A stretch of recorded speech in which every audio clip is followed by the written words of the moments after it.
I think 3.5 minutes for metaphysics and 3.5 for the material world won't be excessive. And I have a text. And it is from, because I won't take a religious text from a known extremist or fanatic, it's from Cardinal Newman. Recently, Prime Minister Blair's urging, beatified on his way to canonization, a man whose apologia made many Anglicans reconsider their fealty and made many people join the Roman Catholic Church, and is considered, I think rightly, a great Christian thinker. My text from the apologia. The Catholic Church, said Newman, holds it better for the sun and moon to drop from heaven, for the earth to fail, and for all the many millions on it to die in extremest agony, than that one soul, I will not say will be lost, but should commit one venial sin, should tell one willful untruth, or should steal one farthing without excuse. You'll have to say it's beautifully phrased, ladies and gentlemen. But to me, and here's my proposition, what we have here, and picked from no mean source, is a distillation of precisely what is twisted and immoral in the faith mentality. It's essential fanaticism, its consideration of the human being as raw material, and its fantasy of purity. Once you assume a creator and a plan, it makes us objects in a cruel experiment whereby we are created sick and commanded to be well. I'll repeat that. Created sick and then ordered to be well. And over us to supervise this is installed a celestial dictatorship, a kind of divine North Korea.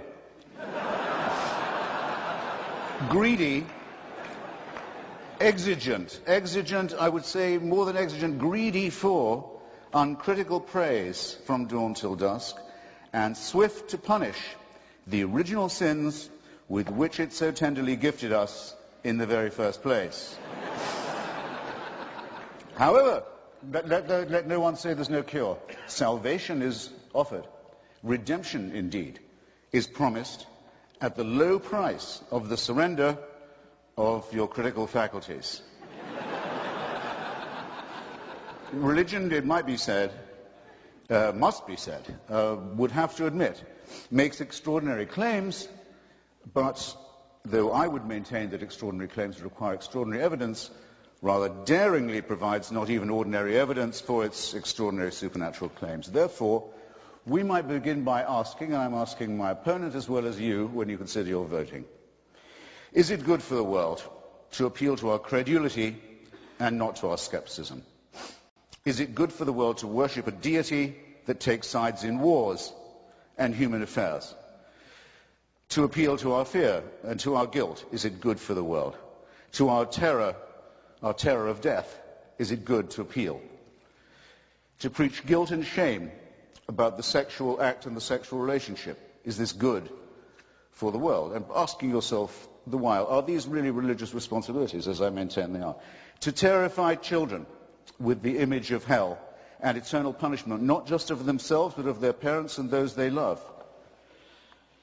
Perhaps worst of all, to consider women an inferior creation. Is that good for the world? And can you name me a religion that has not done that? To insist that we are created and not evolved in the face of all the evidence. To say that certain books of legend and myth, man-made and primitive, are revealed, not man-made code. Religion forces nice people to do unkind things, and also makes intelligent people say stupid things.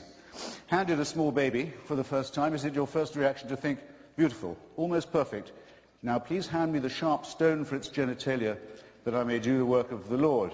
No.